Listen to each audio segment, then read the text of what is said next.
Bigyan natin ng reaction, opinion itong post ang balita ngayon. Title: Ayaw makulong, Franz Castro nakiusap na baliktarin ang hatol. Sa gitna ng banta ng pagkakakulong, nakiusap sa korte ang kampo ni dating ACT Teachers Party List Representative Franz Castro na baliktarin ang hatol laban sa kanya matapos maghain ng motion for reconsideration sa Court of Appeals. Ito ay kasunod ng desisyon ng Court of Appeals na pinagtibay ang hatol na guilty laban kina Castro at dating Bayan Muna Representative sa Ocampo at ang parusang 4 hanggang 6 na taon na pagkakakulong dahil sa paglabag ng RA 7610 or Special Protection of Children Against Abuse, Exploitation and Discrimination Act. Sa kanilang motion, hiniling ng depensa na muling suriin ang batayan ng hatol at ibalikwas ang desisyon ng Court of Appeals.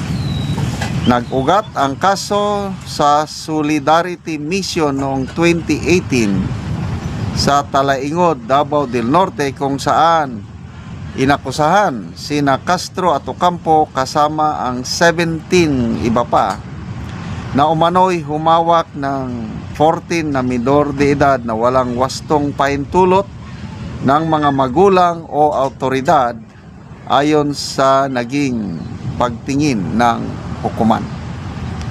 Giit ng depensa, may mga konteksto at ebidensyang dapat muling timbangin ng korte at nararapat umanong baliktarin ang hatol upang maiwasan ang pagkakakulong batay sa kanilang interpretasyon ng batas at pangyayari.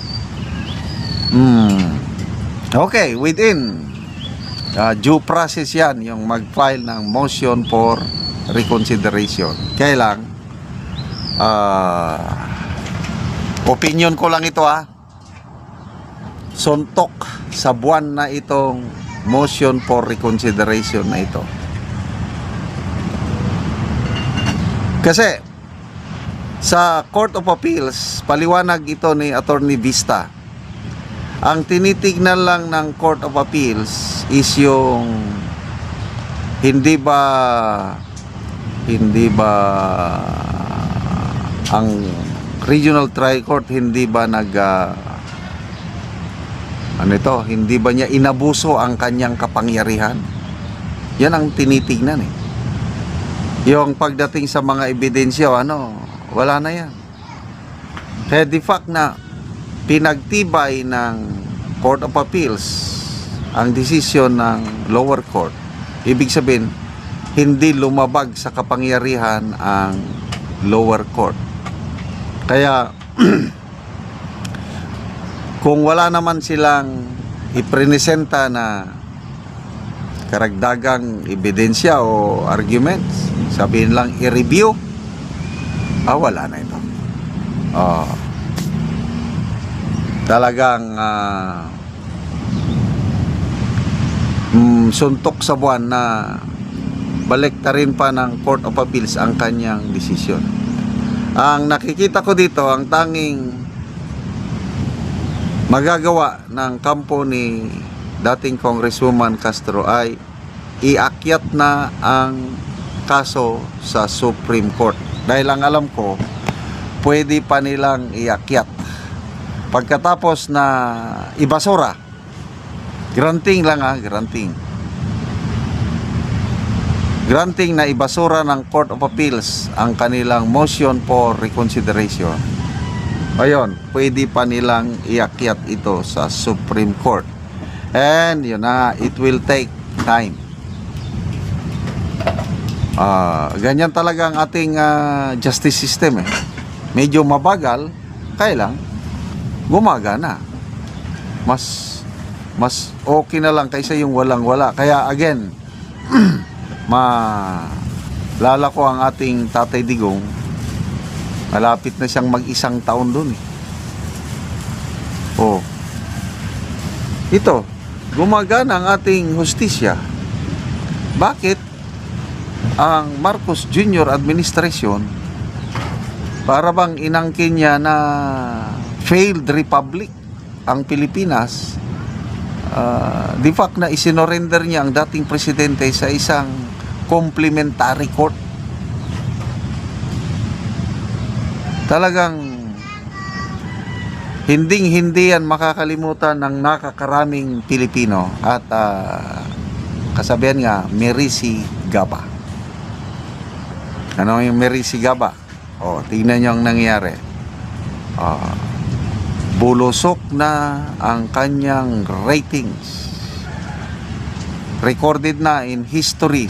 Siya na yung presidenteng may pinakamababa na trust and performance rating. Midterm pa lang ito, negative na. Mas mababa pa siya kaysa kay Pangulong GMA noon. So, ito ngayon, si BP Sara, di ba, itong mga makakaliwa, makabayan black, palagi nilang binabati ko sa mga Duterte. I'm sure ngayon, maligaya ang kampo ng mga Duterte, maligaya ang kampo ng mga talaingod tribal people sa desisyong ito ng korte, and it's just a matter of time.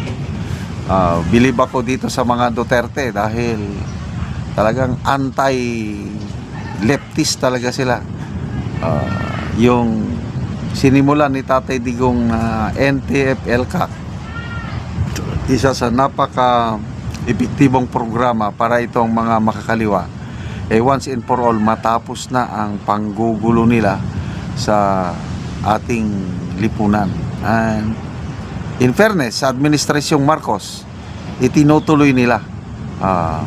Talaga sa pag-ikot-ikot ko sa mga kabundukan sa Mindanao, halos wala na talagang influence ang mga makakaliwang grupo doon. Nandyan na lang sila sa mga syudad. Kaya sa Kongreso may mga makabayan black, may mga akbayan, nandyan na lang sila. At least hindi na sila nakakapanggulo sa ating mga kanayunan. Salamat mga kaibigan sa inyong pagsubaybay sa ating channel. Nakakatulong kayo ng malaki sa tribong Talandig ng Bukidnon dahil ang sweldo natin sa channel na ito is pantulong sa tribo. Namimigay tayo ng libreng yero at pako para makapagpatayo sila ng mas maayos na tirahan.